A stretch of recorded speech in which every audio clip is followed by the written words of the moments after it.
Hello, here goes another try at a video. I hope the volume's turned up enough. I just turned the volume up. Um, okay.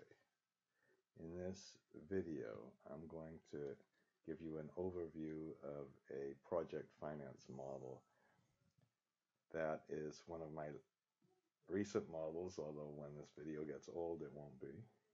The model includes a number of important issues, the most important of which is resolving circular reference issues.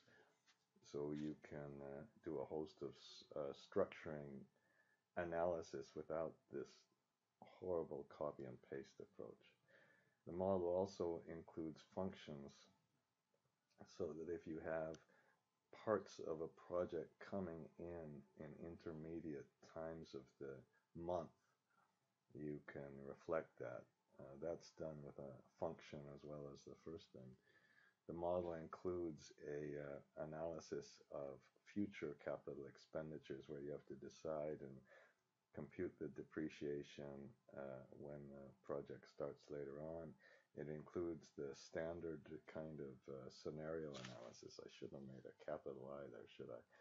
It includes, I hope, the standard kind of flexible dates where you can change the dates around, accuracy test, structured analysis, and transparent. That's what I call FAST, although I haven't looked really at their whole website. It includes analysis of what happens if you sell the project at different times. How can you enhance your IRRs? It includes refinancing with different financing and structuring options. It includes a whole host of analysis of the operations of the project. So that's it. I'm going to open the file first. And actually, the first thing I'm going to do is, let's see if can I make this volume higher? Apparently I cannot. I can't. Oh well. Let's open the file. This is the file. This is the technique where if you go to my Dropbox, you can find these folders. This is in project finance examples. Now, in the project finance examples, I try to put the most recent sort of models that I've worked on that incorporate, hopefully, a lot of the unique kind of features I talk about. So first, there's the table of contents. Okay, there's a macro that creates the table of contents. Then there's the let's look at the summary page. I don't want to call this a dashboard. I don't like that name. Okay. There are two fundamentals. One of the first things to discuss is that there are two fundamental issues. I'm just going to make this. How can I make this fill just a little bit of a different color so we can? Let's just do that. Okay. Oh shit, that didn't really work very well, did it? Okay. We can run the model in a structuring mode and a risk analysis mode. That relates to the debt. That relates to analysis of the debt. Structuring is the mode of the model where you can decide how big the debt should be, and you can use alternative downside cases, upside cases, and all that to determine that. Risk analysis fixes the debt. That's why the little fixed debt copy and paste macro, which is the only copy and paste macro I really should have in here. That, well, there's one other exception. That risk analysis fixes the debt, and then you just run the alternative scenarios to see what happens to the DSCRs, PLCRs, and all of that. Let's get started. Let's talk about the operating assumptions first. Okay, these are not all, of course, the operating assumptions, a few of the key operating assumptions. These, when we change these assumptions, they're going to affect the project IRR as well as all the equity IRRs. But let's focus right now on the project IRRs to discuss some of the changes in the operating assumptions and how these work. So if you switch it to the low case, our pre-tax IRR went down to 2%, after tax went to 0.51%. So that's pretty bad. If we switch it to the high case, then it shows the different kind of assumptions. We've got a shorter construction period, lower construction costs, a different case for the energy production, a different feed-in tariff. All these change, I think. If we went to the base case, you can see they're all changing. And the IRRs change. Now, if I switch it to the high case, and then after I switch to the high case, go to the sensitivity case, then I can start looking at individual assumptions. So let's put it back to the P50 case. And I think that didn't work. Oh shit. That didn't work on purpose. Master scenario G45. So this is good. We get to show you this. When it says this horrible not enough memory, that's just because in Excel 2010 that's size. Now what happened here is this number should have been this number should have come from here. Let's make sure this works now. So I put it on the sensitivity case. Now I change it to the P50 or P25 or P99 case, and we can just isolate on one single variable. Now let's say I leave it on the P, whatever that is, P95 case, and I switch it back to the base case, then everything goes back to the original assumption. So you can either use the entire case that's defined in this master scenario. Here are the inputs, and then here are the sensitivity cases. Or in the very last case, you notice a sensitivity case. That's the case that gets run when you press the sensitivity case assumption down here. So that's how you can run the different cases and do some sensitivity analysis from the different cases. All right, that's step number one. If you would go to the scenario and sensitivity discussion page in my website, which might not quite be there yet, or get the Dropbox and go down to the sensitivity files and scenario files, or read the book about the scenario and sensitivity case analysis. I describe a step-by-step process on how to operate all this. Now we're in the structuring mode. Now this is the key.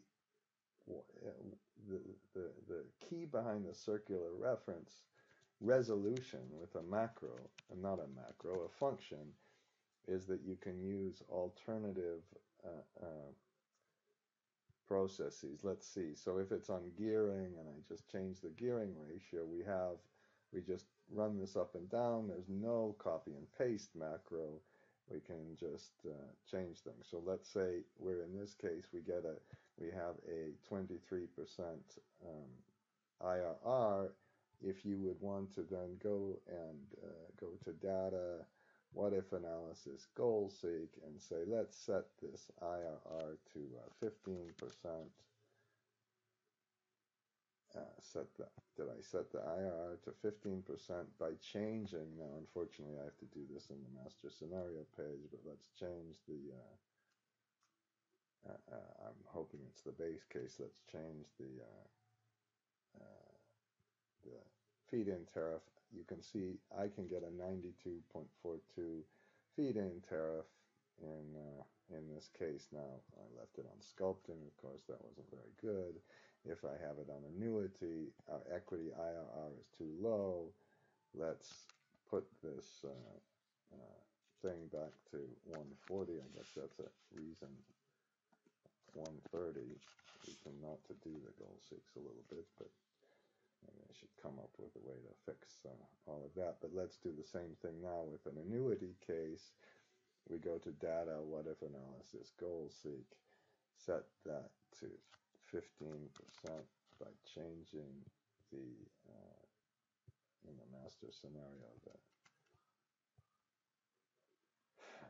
price, and I can see now with the annuity we need 125% price, but this didn't really work. We had a problem with the minimum DSCR, and our DSCR was obviously too low. We could have then changed the whole thing and done this with different DSCRs and all of that. Okay, that's the idea. You could not do any of this kind of analysis. You can imagine all sorts of things you can do. If I change this to the DSCR method, now we have a different debt leverage. And if I put a lower DSCR in, then we can get hopefully the equity IRR is going up. It's going down when I go down, up when I go up. If I change this to sculpting, then we get a better result. If I increase the tenor of the debt, we can see what happens again. If we put in, instead of equity first, we put pro rata or debt first, there's almost no effect because this is a solar project with such a short construction period. If I put a lot longer DSRA in, it has a surprisingly really big effect. No DSRA, we get a higher IRR. We can change, the whole point is we can change all of these items, all right? Now, let me try to explain what this whole structuring versus risk analysis does. Let's say we put the DSRA down to 13, we put the debt tenor longer, we have a fairly aggressive case, we get a 22% IRR, good for us. Okay, might be, well, let's put the DSCR up to 1.3. Okay, 17% IRR. That shows you what you can do with the structuring. Now, if we simply, after we made the structuring, press the macro that fixes the debt, now all the debt is fixed. You can see that in this little diagram, the red bar is all fixed right now. If I now, once I fix the debt, if I switch to the risk analysis, nothing changes. However, if I go to the low case, then we're down to below a DSCR 1.0. If I switch it and say, okay, whoops, no, let's leave it on the low case, switch it to the sensitivity case, and say, okay, well, let's look at the low case, except let's put a P50 in the low case. Yeah, that wasn't good enough. Or let's put a higher, debt service, a higher feed-in tariff. Now there's a problem with the pattern here, because the pattern changes in the low case to the high case. But I think you can get the idea of what's happening. I'm going to switch it back to the base case. Then once I switch it back to the base case, go to the sensitivity case. I can do the same sort of things. What happens if I would just put a P99 case in? Oh, we still just barely make it. Well, 1.18, that's not so bad. But then if I can see how low we can put the tariff before we really have a 1.0 DSCR, how low we can put the tariff till we have a 1.0 LLCR, and so on and so forth. All right, that's the difference between the risk analysis and the structuring. So I'm going to set it back to structuring. Once I set it back to structuring, I target IRR equals the input IRR. All right, I'm going to put it back to the base case. And there we go. Let's just talk about a couple of other things in this analysis. Now, in this case, we have a fairly long-term debt tenor. Let's say our debt tenor is only 10. And how much debt? Now our debt percentage went down to 59%. I don't know how this is going to work. Let's say we refinance aggressively because somebody sees that, look, this plant's really going to work. I put some different refinancing terms in, and without refinancing, we're at 9%. With refinancing, we go to 18%. And if I refinance in a different year, it all has an effect. If I could refinance in year 2, we'd have the biggest effect. All right, all of that's in the model. Now, I hope, here's what I hope. You can also, if let's change it to gearing, and let's put the debt, I should fix this. I'm going to put an if error on this. Let's go to this. If I want to find this one, if you press Control and find the little square bracket, you can get there. Okay, and can I just put an if error on this? I'll make it 0. And where's the other one?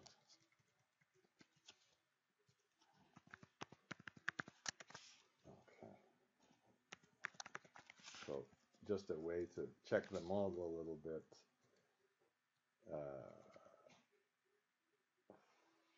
If now I'm going to take the funding of the funding of the MRA out,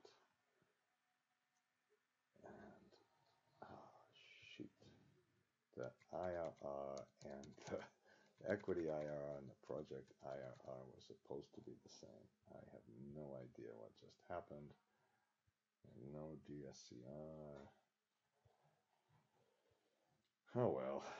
I'm going to look at this. I'm not going to stop the video because of this one. I'm going to have to go and look at the model again. For me, that's a good check of the model. Apparently, I've done something wrong, but I wanted to show you that there's an MRA account, maintenance reserve account for the,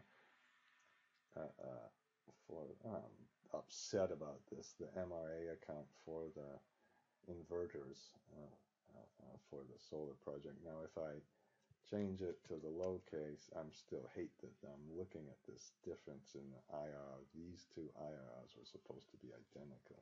Let me see if it's because of taxes. This is the kind of thing I would go and check.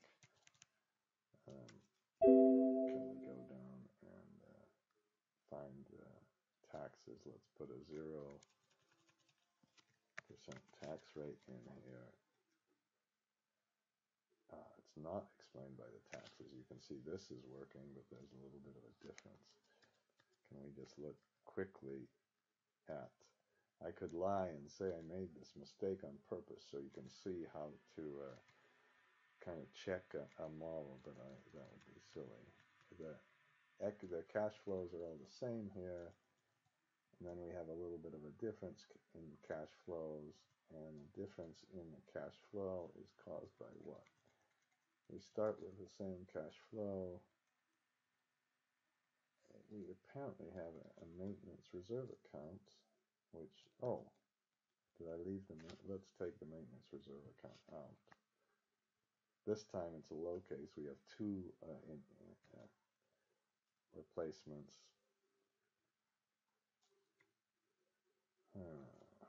So the cash flow is the same. Have an inverter replacement. Seems to be the same in most of the years, doesn't it? That's what you should be looking at. And now it's working. God knows what I just did.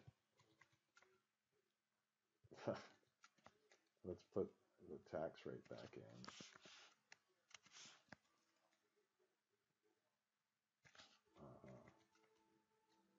Seems to be a little bit of a problem in the tax that I'll have to look at. Okay, enough, I suppose. If you want to change some of all those base assumptions, the idea is some people give these horrible names to these sheets. I've heard this thing being called a cockpit. This is the master scenario page. Oh, I didn't show you one other thing. Down here, another feature of the model is that if you want, you can take a sheet and just start selecting items off the sheet. In this case, I used the annual sheet. Use the index function and see what happens in the alternative case to all of these to all of these things. To just pick some items and start graphing a whole sheet. That's what this thing does. So you can look at your key operating and tax assumptions and all of that while you're looking at all of the assumptions. My point is not to make 1,000 graphs.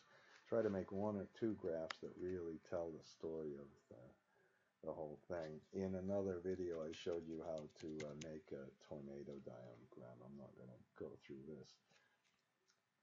The idea in this scenario analysis is you can do the same thing. Look at different assumptions while you're changing them and working on them. Okay, now if we go to the assumptions page, I'm pressing Control page down to get from page to page. I start with some of the timing assumptions. If it's a red button, it comes from the red sheet. Now if it's a blue button, I put all of these characteristics about a solar project in a different sheet. I started with a sheet that just has some of the costs of the equipment. In this case, my friend Mario from Australia used his numbers. So we have some of the cost of the panels and other things, and then we go through some of the there are the inverters. So that's a big cost. That's something to spend a lot of time on.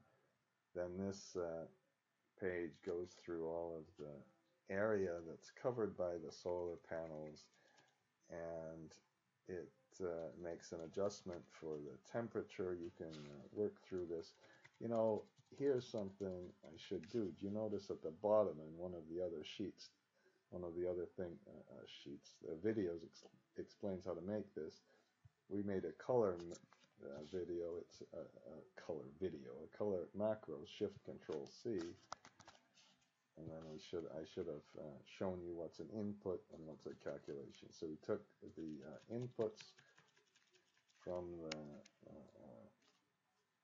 characteristics of the modules. Let's do this one again. Shift Control C.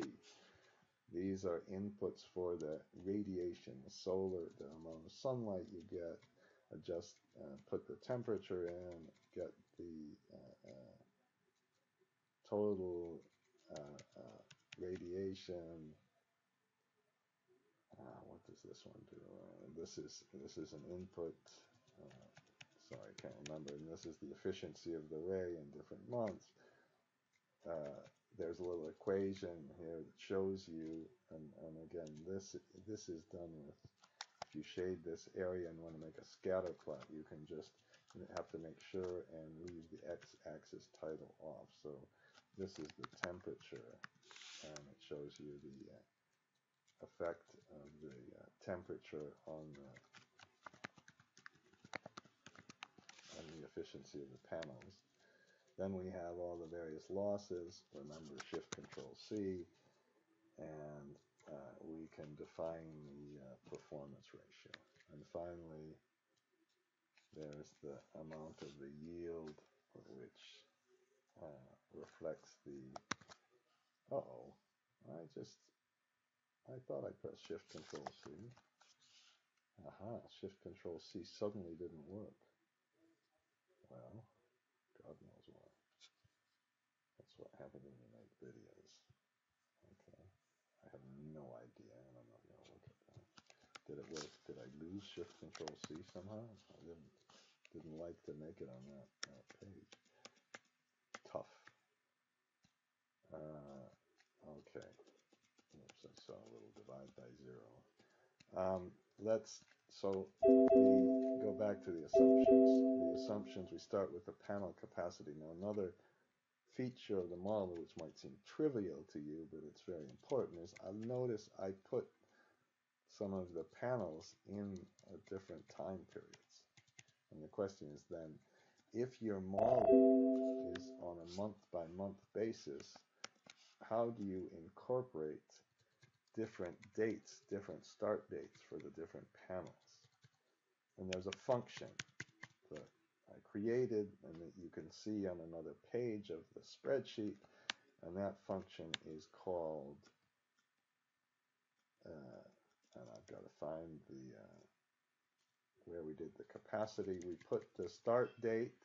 All the panels are assumed to end at the same date. They die at the same period, but we have a little bit of different start dates. And to reflect this different start dates, I have this thing called percent of time.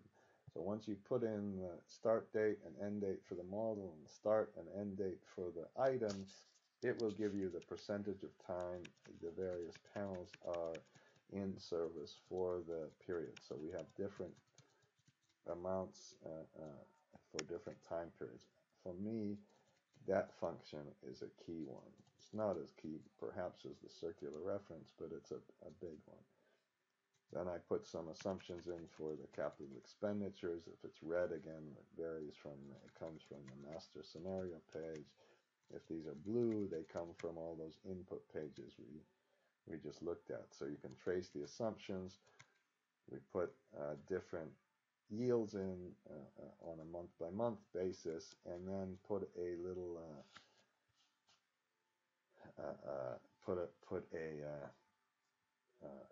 alternative, and this should be gone because we don't want that to change. This comes from our code number. So we put a different, use the normal inverse function that says once you put a standard deviation in, we can get the different potential irradiation effects. I put a standard deviation around the and this should say standard deviation of the performance ratio. Excuse me. Okay, and finally we get the capacity factor, and then we put in different inflation rates over time. There's a whole discussion, a whole separate sheet on the inflation rates, and then we go to the debt assumptions, which we just looked at. You can see some of the inputs. And the key is to start with the sizing of the debt. Then once you see how big the debt is, you see how you're going to borrow it. And then the banks like you to repay it. So once you pay it, let's borrow it, then repay it, and show what style you repaid. And in the meantime, you better pay interest and fees on the loan. And then there'll be some credit enhancements on the loan. And then we have to figure out really how big the loan is, and that's this famous circular reference thing, which looks complicated, but please don't get intimidated by this. Once you go through a simpler process, you can see, or a step-by-step process, you can see how it can be incorporated, or better yet, you can just use the same function in your own models. And then there's some refinancing and valuation assumptions.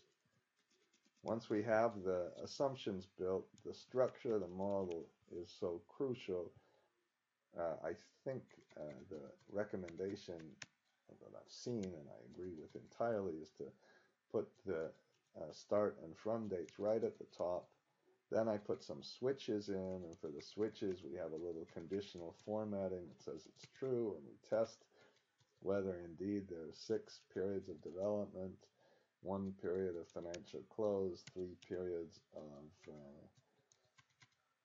construction, and on and on. Then I put some tests in, and this is a little bit trickier. I'll let you look at those tests for whether you're in the right month. We put in the degradation, and then finally get the revenues.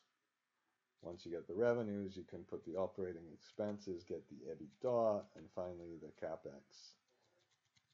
And the painful one, which there's another video that's describing how to do that, the replacement of the inverters. If you notice, all of the items that come from the assumption page are in this funny kind of purple color.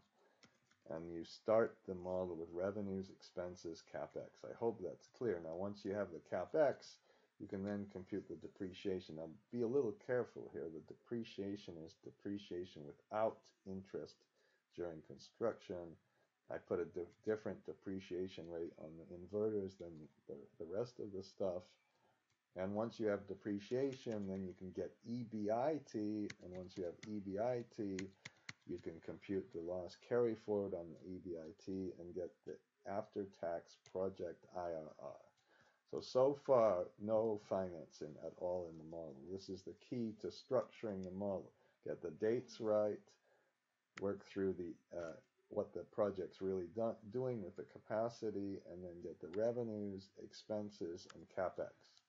Once you have the CapEx, get the depreciation, and you can get the pre-tax, the after-tax IRR, project IRR. Then I put some analysis of the maintenance reserve account in a different video. You can see that. And then we start working on the funding. To work on the funding, I'd start with how much our needs are, how much do we have to finance. In this case, we only have a 3-period construction period, and then we can either fund it on a pro rata, equity first, or debt first basis, and summarize the important element of the important thing of the sources and uses. Now, once we have the funding, then we can build up the funding. The construction debt just takes all the debt that's just up here in the sources and uses statement and builds that up. As long as those circular references has been resolved, this is a pretty straightforward process. That's why that circular reference issue is such an important thing. Now, what I tend to do is split the construction debt from the permanent debt, and then just have a refinancing of the permanent debt. Now, the refinancing of the permanent debt comes from again, that circular reference function idea. Once we have the debt in and we put different styles of repayment, where's the repayment from the level or annuity or the sculpted, then we can work through our debt service reserve account. And I also put a dividend lockup account. For refinancing, I make a separate source and uses statement. Put a switch for when the refinancing occurs. I didn't make an adjustment here yet for the DSRA on the refinancing. Then we can figure out how much the debt on the refinancing is. I guess I don't have it right now, and do our whole analysis with the refinancing. And then before we make the profit and loss statement, there's one painful thing. For me, I have spent so much time trying to figure out what to do about this depreciation and interest during construction. Clearly, that should not be part of the project IRR. And you need the depreciation rate above to get this, but you needed the interest during construction to compute this. This is why this part of the model is below the other depreciation. We should separate it out. I strongly believe that. And then for the fees, it's the same kind of issue. They depend on the amount of debt. But the profit and loss statement to compute the real taxes depends on all of this. So that's that. Once you compute the IDC depreciation, you can get the profit and loss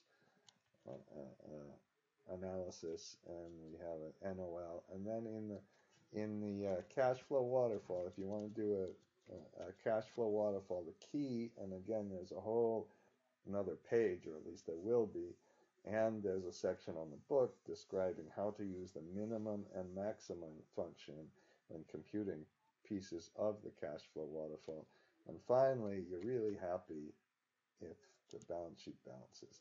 I'm not really that happy because we have that problem with the IRRs that I have to work out. Now, you put all of these tests in. Let's say for some reason I'm going to cheat and just say the balance sheet didn't balance. I'm going to pretend this is false. I hope I remember to undo this. So we have one false. This makes the whole thing false. And then in the auditing section, and again, there's a whole discussion of this. It says the balance sheet doesn't work. And then it gives you a little message that says there's a problem with the modeling. The problem is on the balance sheet. So then you know where to look at least. Remember, I promised to undo this. Control Z. Then I included also a summary. Now, in the very last thing on this, after we compute the outputs, the DSCR, the IRR, then I did some valuation. And I said, okay, what happens if instead of holding the project for the entire life, we sell it at different times? And if we sell it at a different time, then our IRR completely changes. So you notice one of the things that we said, okay, we think we know what the IRR is. The IRR is completely affected by if you have refinancing, and then if you have refinancing, if you would change the holding period of your asset. So the simple issue of what's the IRR is really not a simple issue at all. The equity IRR is almost whatever number you want it to be. Of course, the project IRR and the pre-tax IRR don't change. Oh my gosh, we got to 71% now somehow. Oh, that's I'm on the high case. Let's go to the base case. Okay, what happened here? Oh, great. We have to do our funding on the MRA account. Okay, hopefully the model is pretty robust. You should be able to take a hammer and start hammering it away at it, put crazy assumptions in, and it should all work. Tornado diagram, there's a separate discussion on how to do this. One of the most important things about this tornado diagram is not the analysis, but an error checking. On the construction page, I included a Weibull or a normal or alternative S-curves. And then we put the annual thing, and I could have done a little bit better with an indirect command, but you use the SUMIF. And please, please don't ever do the SUMIF unless you do a whole row and a whole column. That's the way you can do it lazy, and then we have the rest of the model. So here's the model. It's on a website called Ed Bodmer, www.edbodmer.com. When I post the model up on the website, I'll have fixed that last little thing we did, and that's the end of this video if I can find it.